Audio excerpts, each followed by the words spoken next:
El PMMA es un lente que es completamente rígido, vidrioso a temperatura ambiente. ¿Por qué vidrioso? Porque es frágil, se rompe si uno lo quiere doblar. Las ópticas son muy frágiles. Son cadenas muy unidas de polimetilmetacrilato, tiene poderes muy altos positivos y negativos. Es para cirugía extracapsular. Alguien dijo hay que poner un lente de 3 piezas en un extracapsular. Se descentra, se le rompe la bolsa, porque acuérdense que en un extracapsular, la técnica es hacer una incisión relajante a nivel de la cápsula anterior. Si ustedes ponen un lente de 13 milímetros con un lente de 3 piezas, ¿qué va a hacer el lente? Se va a abrir y les va a abrir la cápsula posterior. Entonces, por eso es que tiene que ser un lente rígido y más pequeño para que no tenga ese problema. Y la óptica es de 5.5 y un diámetro de 12. Recordemos que la mayoría de lentes son 13 milímetros. En 1984 vienen ya, digamos, los lentes que todo el mundo dijo se va a romper el mercado con estos. Porque es el primer lente plegable que se reproduce muy fácil, que su costo disminuye y que es una cirugía con una incisión mucho más pequeña, no de 6 milímetros. Entonces, el silicón es una mezcla de polisiloxanos con una molécula, la de silicón, con una de oxígeno, se vuelve flexible. El polinimetilsiloxano tiene un índice refractivo de 1.41. Ahorita les voy a explicar qué es el índice refractivo. El polidimetildifenilsiloxano, que ya es segunda generación, tiene un poder de 1.46, el índice refractivo. Esto es una óptica más delgada. Todo lente o todo material que tenga un índice refractivo alto se vuelve más delgado. Todo lente con un índice refractivo bajo es ligeramente más grueso. Es flexible, termostable y su fase de producción. Entonces, en el 84 dijeron, ya acabamos el lente ocular perfecto. Después vienen los lentes acrílicos, que son derivados del ácido acrílico. Son polímeros con esteres de metacrilato. Si quieren ser de verdad buenos oftalmólogos y no del montón, tienen que saber todo esto. Ustedes no se van a sentar a poner el lente que ustedes vieron que el maestro pone, o que se pone en la ceguera, o que se pone en el cote, o que se pone en la luz. Es que ahí tenían contrato con X compañía y era el lente que se ponía, el negocio. Ustedes tienen que saber cuál es el mejor lente para su paciente, para ustedes. Y tienen, así como tienen que saber una receta de cocina, los que les guste cocina, tienen que saber de qué viene un lente. ¿Por qué? Porque de ahí va a radicar el resultado, de ahí va a radicar si tiene glisten y muchas cosas. Los acrílicos, cuando son de polimetilmetacrilato, son rígidos, los lentes rígidos que les acabo de explicar. Tenemos dos tipos de lentes, hidrofóbicos e hidrofílicos. Hace muchos años todos los lentes eran hidrofílicos, o sea, dependientes del agua. La gran mayoría de lentes actualmente son hidrofóbicos. El problema de los lentes hidrofílicos es que se opacifican y se pegan mucho a la cápsula ya sea anterior o a la cápsula posterior. Los lentes hidrofóbicos son unos lentes más inertes, reaccionan menos con la cápsula, provocan una reacción inflamatoria mucho menor. Por ende, si yo quiero poner una lente de acrílico hidrofóbico flexible, es un polimetilmetacrilato que tiene cambios en 2 unidades metilos por uniones de hidrógeno. Esto se hace un lente blando que no retiene agua, tiene una hidratación menor del 2%.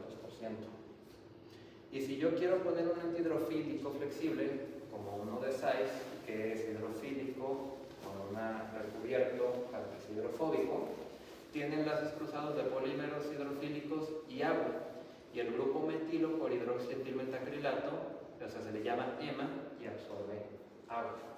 Esa es la realidad de los lentes. Es la única diferencia entre un hidrofóbico y un hidrofílico. O sea, simplemente son cambios en su estructura. Son de polimetilmetacrilato. El problema de los hidrofílicos, lo que ya les dije, se opacifican de las ópticas porque se acumulan depósitos de ácidos grasos y de hidroxiapatita que obviamente están dentro del cuerpo, un oracuoso. Y un porcentaje promedio de un lente hidrofílico es de 18-38% de saturación de agua, pero hay algunos que iban hasta un 75% de agua. Entonces, viendo esto, dicen, lo mejor no es un hidrofílico, por eso ya después cambian a los hidrofóbicos. Las ápticas van a ser la gran mayoría del mismo material del lente, polimetilmetacrilato, igual flexible, con sus mismos cambios de hidrógeno, etc. Pero también tenemos de la estructura prolene, que son azules, el polipropileno, los lentes traen lentes de 3 piezas, poliamida, que es el estamine, y polivinilidene fluorine, PVDF, otro tipo de plástico para unos lentes principalmente que van en sulcos. ¿Ok? Filtros de luz azul, todos los lentes de marca, no de $3, vienen incluidos con filtro ultravioleta, que simplemente es un baño de benzofenona o benzotriazol, y algunos que les llaman premium. Acuérdense que hasta hay croquetas premium. Entonces, ¿quién tiene el premium? Lentes con un cromóforo amarillo, que es el filtro azul y violeta, que aquí entra mucho debate en el sentido de que la luz azul daña, claro, está comprobadísimo, acuérdense que es la luz ultravioleta y después viene la luz azul, pero la gran mayoría de las personas, la vida más activa es durante los primeros 40-50 años de vida, es cuando de chiquitos nos asoleamos, es cuando estamos de un lado para otro, etcétera, etcétera. Después de los 60 años, que como promedio nos da catarata, ya una persona disminuye mucho su ritmo de vida, sale menos, no se asolea tanto, etc. Entonces, los primeros 60 años de nuestra vida, que es cuando más nos asoleamos, tenemos el cristalino, que tiene protector UV, que tiene otro tipo de cosas, pero no tenemos filtro amarillo nosotros integrados.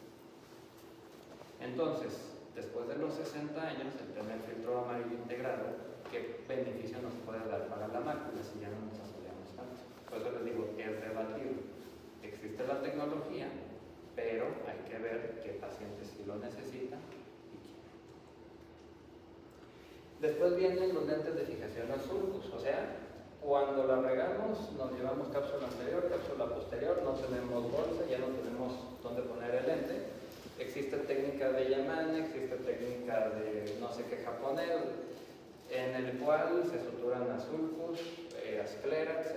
La realidad es que el mejor lente para suturar, es una técnica obviamente algo compleja, es este lente que es de Alcon, es el CZ70BD, y este es el mejor para suturar, es el más estable y es el que se queda fijo. ¿Por qué? Porque está hecho específicamente para eso.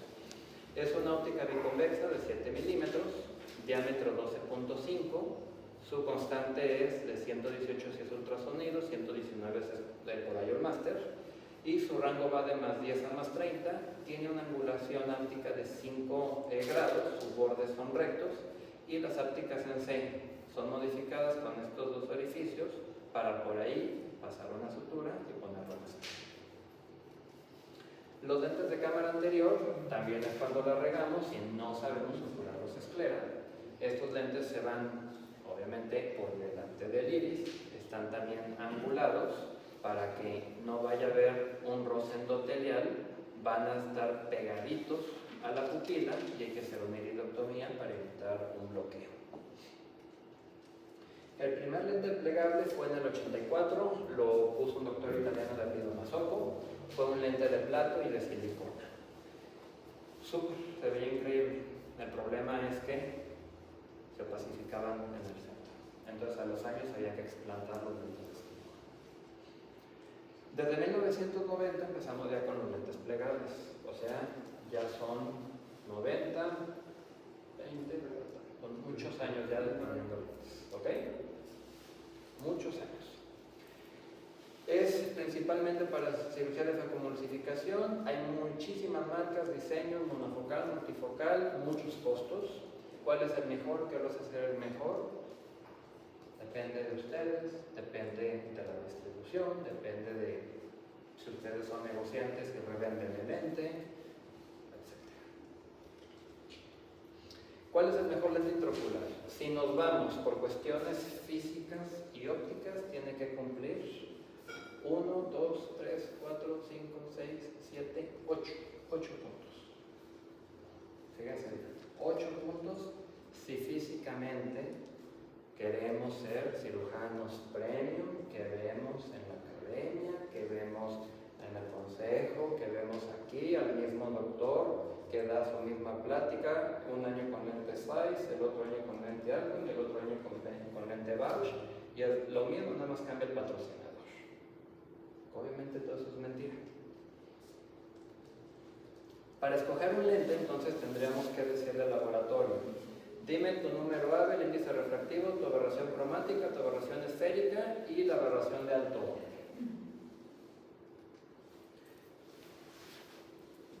Ernst Karl Appel. Él fue iniciador y socio de Carl Zeiss. Gracias a él también existe Carl Zeiss, los microscopios, etc. Él definió lo que es el número AVE y le puso obviamente su apellido. No se va a entender, para que ni la traten de entender. Yo llevo años tratándola de entender y todavía no logro descifrar. El número AVE es, en un material transparente, la cantidad adimensional que surge al comparar el índice refractivo del material a distintas longitudes de onda. No sé qué fumó este cuate, la verdad yo no lo entiendo. ¿Qué es lo sencillo? Entre más alto sea el número AVE, mayor va a ser la calidad visual y va a ser menor la aberración cromática. Ahí está el detalle. Una cosa contrapone a la otra. ¿Ok? Entonces, número AVE más alto, mejor calidad visual. Ahorita les voy a decir los números conocidos. Número AVE influye en la cantidad de dispersión cromática, la calidad de la óptica, es dependiente de las propiedades ópticas del material, y el cristalino tiene un número AVE de 47. En teoría, si nosotros queremos ser cirujanos premium, como les meten en la cabeza, entonces tienen que poner un lente que sea superior a 47. ¿O no? ¿De qué les sirve poner un lente que sea menor a 47? ¿Saben cuál es el problema? Que casi no existe. Entonces por eso les digo, hay que conocer lo que ponen. Estas son cifras nada más, que ya al momento de la práctica, no, la realidad es que es algo que el paciente no ve. ¿Okay? Fíjense, la joya de la corona, que ya yo creo que muchos la conocen, tiene un número AVE de 58.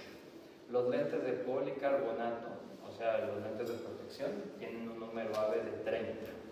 Los high index, para lentes hipermétropes altos, miopes altos, que les mandamos high index, para que sea más delgado, tienen 36. Fíjense cómo entonces se va degradando el número AVE según el material. Córnea, humor acuoso y vítreo tienen un número AVE de 56. El cristalino de 47. Polimetilmetacrilato, el lente que nadie quiere poner porque es un lente de pobres, porque es extracapsular, que hacen nada más en el sur o en lugares pobres, fíjense, 58. Y son los lentes más baratos, valen 600 pesos cuando mucho. Después viene ya el diamante con 32, policarbonato 30, etc. Índice refractivo, esto es muy importante que se lo sepan porque a partir de aquí van a tener preguntas, van a los lentes cuando hagan la refracción de los pacientes, entonces son términos que necesitan saber. El índice refractivo es el cociente de la velocidad de la luz en el vacío y la velocidad de la luz en el medio, cuyo índice se calcula. En pocas palabras, pasa la luz de un medio hacia otro medio por varias estructuras transparentes. La reducción de la velocidad de la luz en un medio, o sea, de pasar del aire a la córnea, al humor acuoso, al cristalino, al vitrio y llegar a la retina, mientras pasa por lo que es la córnea, el humor acuoso, el cristalino y el vitrio, ese es el índice refractivo, porque pasan a través de una estructura transparente. Índices altos significan lentes más delgados, o sea, menos convexos. Convexos es que tienen panza, exode hacia afuera, porque todo el mundo, cuando ha rotado conmigo, se equivoca cuando les pregunto qué es un lente cóncavo y un lente convexo. ¿Ok? Cabo es un bache, convexo es un tope, así de sencillo. Los lentes de polimetilmetacrilato tienen un índice medio de índice refractivo. Los lentes de silicón tienen un índice bajo, por eso es que eran más gruesos. Y los acrílicos de alto índice, como los que llamamos high index, son los lentes más delgados, que ya varias veces se lo he repetido para que se les quede en la mente.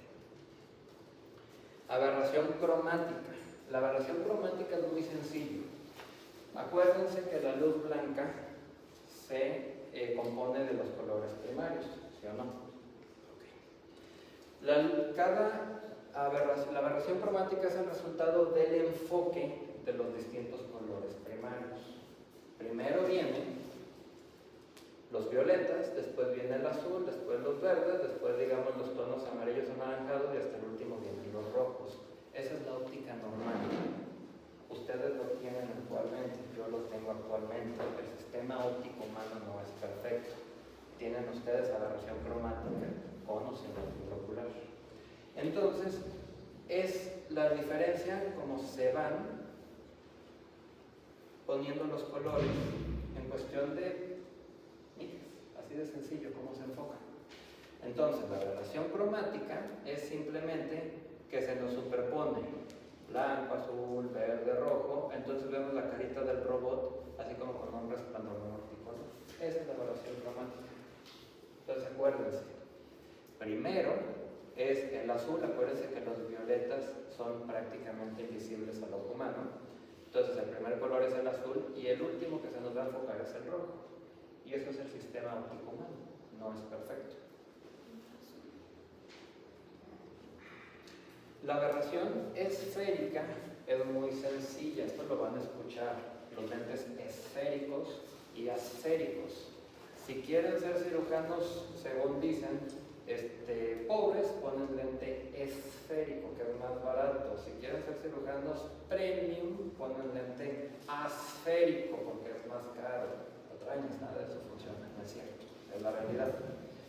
La esfericidad y esfericidad es simplemente entre más lejos hacia la periferia se enfoque un rayo, se va a enfocar antes. Y entre más cercano al centro entre el rayo, se va a enfocar después. Esa es una aberración esférica. El lente, la gran mayoría de lentes intraoculares son asféricos. ¿Qué quiere decir asférico? Tienen una aberración esférica negativa que contrarresta la aberración esférica positiva de la córnea. ¿Okay? Entonces aquí tienen que aprender, si el paciente es postoperado de LASIK, se modifica la aberración esférica. Si es miope, entonces la aberración esférica aumenta, positiva. Si es hipermétrope, la aberración esférica disminuye. Entonces tienen que poner lentes que en teoría contrarresten eso para que el paciente tenga una supervisión. ¿Okay? Entonces, las aberraciones que nada más podemos tratar nosotros en una cirugía de catarata es la aberración esférica. Coma, trefoil, etc., no se pueden corregir. Es una aberración monocromática porque no es de colores, de tercer orden, y es según la longitud de onda. Entonces, no vemos las cosas así claritas. ¿Okay? Esto influye principalmente cuando el paciente en la noche tiene la pupila dilatada, que el lente intraocular entra a la luz tanto por los bordes como en el centro. Es lo principal. Aberraciones de alto orden, como les dije, nada más podemos tratar la aberración esférica, no podemos tratar ni el coma ni el trefoil. ¿Okay? Entonces, nada más es el 25%. Entonces, ¿realmente podemos escoger el mejor lente para nuestro trabajo, para el paciente? No, porque no va a haber ningún lente en el mercado, ni lo habrá, que cumpla con todos estos requisitos. El mejor lente a usar es el lente monofocal, es el lente que el paciente les va a exigir menos, le va a restaurar lo mejor posible la visión de lejos, de cerca mejoran un poquito, y tenemos de todas las marcas, de todas las medidas. Esféricos, asféricos, con filtro UV, todos traen, filtro cromático, cuando son amarillitos, dioptrías de -5 o algunos de size van hasta -10 o hasta +45, de 1 a 3 piezas, muchas marcas, distintos precios. El lente monofocal es como el cristalino, simplemente nos va a... Esto lo hice un día en el consultorio, imprimí esta hoja en Word, puse unos prismas para estrabismo, y esto es literalmente lo que hacen que los rayos converjan en un solo punto. Este es un lente monofocal. Esto es, para que tengan una idea, cómo se ve un lente intraocular en un microscopio electrónico, los bordes famosos cuadrados, que sí, mejoran mucho calidad visual, disminuyen la opacidad de la cápsula en un porcentaje alto. Y estos son distintas marcas de lentes de 20 dioptrías vistos con un microscopio electrónico. Fíjense cómo están los tallados, los pulidos, o sea, igual es algo que para la cirugía es lo mismo. Estos son los, digamos, principales lentes que hay aquí en el mercado, los que son fáciles de conseguir, los que siempre están muy presentes. Y podemos ver aquí número AVE, índice refractivo, aberración esférica y la óptica. Aquí les pongo el número AVE de cada tejido natural del cuerpo y su índice refractivo para que comparen. Nada más, les digo, no hay un lente que tenga todas las cualidades, no existe y no va a existir, ¿ok? Pero esto es, digamos, lo que científicamente se habla, que si ustedes saben cuánto me tardé para conseguir estos datos, porque no es fácil conseguirlos, y créanme, todo esto de aquí tiene una razón. Los lentes multifocales son los lentes que todo el mundo queremos poner, porque pues el paciente al día siguiente dice, doctor, ya ve bien de lejos la computadora, y obviamente también leo, ¿no? Que es lo que quieren la gran mayoría de personas presentes.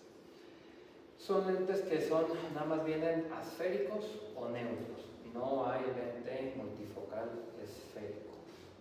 Son difractivos, difractivos quiere decir que su óptica tiene unos anillos grabados que ustedes han escuchado hablar, la tecnología del lente. Por eso, el lente no tiene ninguna tecnología, tiene una forma geométrica desde que antes que la Tierra se hiciera, que se llama prismas. Entonces, no digan mentiras, no es tecnología, es una forma geométrica puesta en una óptica llamada prisma, que cada juego de prismas les va a dar un punto focal distinto. Así funcionan los lentes multifocales. Ahorita les voy a poner el dibujo. Se le llama apodizado o no apodizado, quiere decir qué tanto escalón tiene, si es un escalón muy marcado o si es más redondeado. Tienen filtro UV, la gran mayoría tienen filtro cromático, el amarillo. Son de una sola pieza, existen algunos de la marca Sulcoflex que son de 3 piezas, pero esos son principalmente en Europa. Son menos las marcas que producen lentes multifocales y es un precio un poquito más elevado. Acuérdense, ustedes no lo pagan el paciente. Entonces a ustedes no les importe si el paciente quiere ponerse lente caro, ustedes van a hacer la misma chamba. Así de sencillo. Esto es la superficie difractiva. La difracción se va por medio de estos escalones. Esto es el prisma. Así de sencillo. Lo que ven aquí es el prisma. Entonces la luz se va hacia la base. Entre más apodizado sea, más no se ven tanto estos escaloncitos y por ende se dice que menos halos va a tener. Difracción es un fenómeno óptico, les repito, no es tecnología. Supongo que han escuchado hablar de Pink Floyd. Sí, claro. El CD que todo el mundo ve, que es el del prisma con la luz. Hijos, desde antes del lente multifocal ya existía esto. Así de sencillo se los pongo. ¿Ok? Esa es la difracción. El primer lente, llamémosle multifocal en aquel entonces que empezó, fue el bifocal, fue el Restore, más 3, más 2, más 2.5, perdón, que es así de sencillo para que lo entiendan. Tenía una óptica con un poder, pónganme, más 20, y dentro de esa óptica tenía simplemente un juego de prismas que nos daban la visión cercana y la visión lejana. Así de sencillo. Esa es la tecnología del lente. ¿Ok? El trifocal. tenemos la misma óptica monofocal de base más 20 y dentro de esa óptica más 20 tenemos dos juegos de prismas. El lente más 20 nos va a dar la visión lejana, 6 metros al infinito. Después viene la visión intermedia y después viene la visión cercana.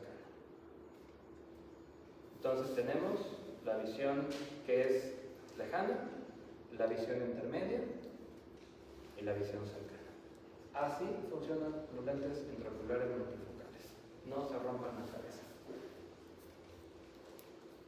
Y es lo mismo. Aquí fíjense cómo pongo dos juegos de prismas.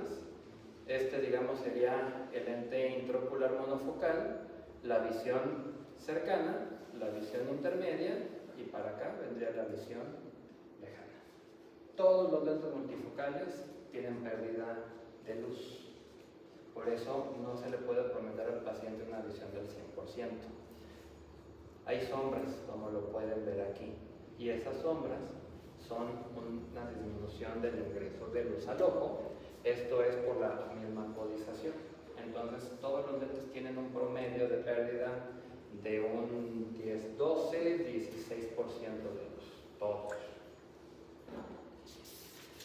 ¿Saben qué es esto? Un faro para los barcos que no encallaran llegando a zonas rocosas o al puerto. Fíjense desde cuándo existe la apodización de los lentes. Los faros de los puertos tienen un principio físico. No importa la distancia, siempre se va a ver la luz fuerte en todas direcciones. En los aeropuertos existe lo mismo en la torre de control. Un faro blanco y en el lado contrario es verde. Y a muchos kilómetros uno ve la misma intensidad. Por esto. Porque es un rayo dirigido que tiene la misma intensidad hasta varios kilómetros. Entonces no importa qué tan lejos esté uno, lo va a ver siempre la misma intensidad. Si no, se vería hasta que ya estuvieran prácticamente chocando o encallando. Entonces, fíjense desde cuándo tenemos esta tecnología. Esto es otro resumen pues, de los lentes multifocales en realidad. Si es difractivo, si no, si es apodizado o no. O sea, simplemente es un resumen de todos los lentes que les puede ayudar para un futuro. Los lentes multifocales igual, aquí está su información, el número AVE. Nunca me dio alguna información. Por eso le pongo 39 en signo de interrogación. Fíjense, les digo, todo es contrario. Un número AB alto no puede ir con un índice refractivo alto. Entonces, ahí está el problema. Quieren lentes delgados, el número AB tiene que ser menor. Quieren un número AB alto, el índice refractivo tiene que ser menor, o sea, más grueso. Entonces, por eso les digo, no existe el lente especial o el lente perfecto. ¿Okay? El paciente, bueno, primero tiene que tener un ojo sano si quieren poner un lente multifocal. No cometan iatrogenias de poner lentes multifocales en personas jóvenes, 30, 40, 50 años. Si no se pueden operar de refractiva, ofrezcanle lentes fácicos. No le pongan un lente multifocal a un ojo sano, a un cristalino transparente que acomoda. No cometan esa burrada, no se vayan por lo sencillo. ¿Ok? Ni modo que los que nos estamos quedando pelones, yo ahorita me rapo y me pongo peluca para evitar la calvicie. Pues no, o sea, que pase la evolución, ¿no? O sea, si me voy a quedar pelón en algún momento de mi vida, ahorita ¿para qué me la adelanto? Entonces, ¿para qué le quitan un cristalino a un paciente sano a joven? Acuérdense que se casan con el paciente. Estudios, pues según. Si salen del fondo de la ceguera todo, les va a decir la doctora Lupita, les va a decir el doctor Cecilio, tomen estudios, pero hasta de kriptonita en sangre para ver si es candidato a lente multifocal. Señores, si hacen ustedes retinoscopía en el consultorio, ustedes se pueden dar cuenta si tienen problema en córnea o no. Si le ven fondo de ojo, no necesitan tomarlo en OCT. Así de sencillo. Entonces, si lo quieren hacer muy complicado y no todavía más caro, mándenle OCT, topografía, OPD. No es necesario, la realidad. ¿Ok? Nunca se le puede decir al paciente que va a quedar 100% libre de lentes. Es entre 90 y 95% con lente multifocal. Halos, si ustedes le dicen al paciente, después de que se le ponga el lente, usted va a ver halos, el paciente automáticamente los va a ver. Inclusive, doctor, en la noche mientras estaba parchado yo ya veía los halos y no se los van a quitar de encima. Lo mejor es, una vez que el paciente diga, doctor, en la noche veo como unos circulitos, ¿cómo no? ¿Se acuerda del lente multifocal? Expliqué que tiene unos anillos grabados. Eso es lo que va a ver. En un par de semanas se les va a quitar. Así de sencillo. Tienen que valorar, eso sí, ángulo capa. El ángulo capa no es un estrabismo. El ángulo capa principalmente es en ojos hipermétropes. Y es que el eje visual no corresponde al eje pupilar o al centro pupilar. ¿Okay? Ese es el ángulo capa. No es una desviación, sino es una diferencia del eje visual y lo que es el centro de salud. ¿Okay? Entonces, no todos los lentes multifocales toleran un ángulo capa alto. Entonces, tienen que tener mucho cuidado. Y astigmatismos, bueno, si es un astigmatismo regular, o sea, -2, -3, -4, -5, pero regular, no patológico, o sea, no queratocono, no cirugías, no cicatrices, pueden poner un lente multifocal. Ya no existe la palabra halos, hay que actualizarnos. Y ahora es Starburst. Starburst. Ahora sí le llamo. ¿Quién conoce a Ike Hammett? El oftalmólogo más vendido de todo el mundo. Ok. Él es el que pone los nombres. ¿Por qué? Porque está pagado por todas las compañías que ustedes creen. Lo que él dice, la verdad, el poco porcentaje es verdad. Ya no se ven halos, porque ahora ya es, por eso les di toda la definición de aberración cromática, aberración esférica y además halos. Entonces, esta es la combinación de la aberración cromática y la aberración esférica, y aquí ya se superponen los halos, la aberración cromática y la aberración esférica. Entonces, ya el término que ahora ustedes le tienen que decir al paciente, si quieren estar en la moda, es a ver Starburst. ¿Cómo elegir un lente multifocal? Primero, ¿cuáles tienen disponibles? No puedo poner un lente Vivity si todavía no ha llegado. Así de sencillo. Me lo traigo a Estados Unidos y pues si el paciente queda bien me va a pedir el otro y le voy a decir, ay, déjeme, vuelvo a ir a McAllen, ¿no? A la Fayuca.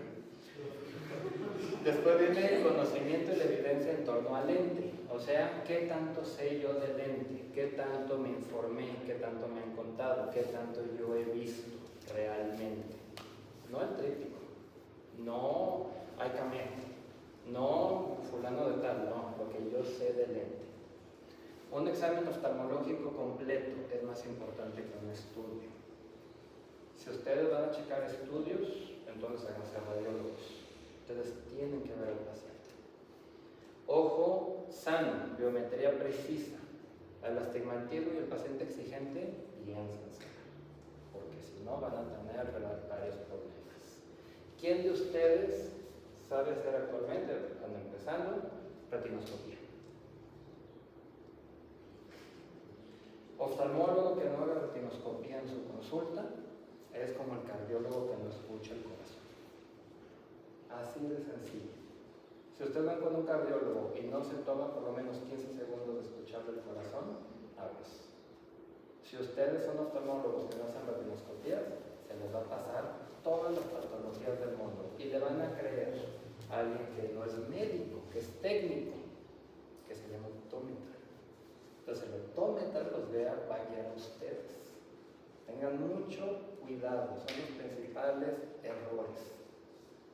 Ustedes tienen que saber hacer la optometría mejor que un optómetra. Ustedes tienen que saber hacer la retinoscopía mejor que un optómetra, porque para eso están estudiando, para eso son médicos. Entonces, tengan mucho cuidado haciendo retinoscopía. Los que han rotado con nosotros se han dado cuenta cómo antes de pasarlo al autorrefractor ya podemos diagnosticar queratocono, ya sabemos qué tiene, ya sabemos si el paciente es hipermétrope, que alguno de ustedes desde hace varios años le ha puesto lentes negativos de tanta compensación que tiene. Nada más con esa retinoscopia, entonces háganlo. Es de mucha flojera al principio, nos choca porque desde el R1 queremos operar. Yo quiero operar, no. Empiecen por las bases, ¿sí o no? Doctora Dulce, ¿nota? No, también. Entonces empiecen por las bases. Ustedes no pueden saber recetar timolol si no saben la corte, así de sencillo. ¿Quiénes tienen la colección de la academia? Sí, de la academia, los libros de la academia. Bueno, no importa. Léanlo. En el mes de su rotación se lo tienen que echar, así de sencillo. Tienen durante los primeros 3 meses que leer óptica, tienen que leer el de segmento anterior, el de córnea. En los primeros 3 meses, son 3 tomos cortos, pero se los tienen que aventar, si quieren ser buenos. Esta es la primera clase. ¿No los aburrí mucho? No.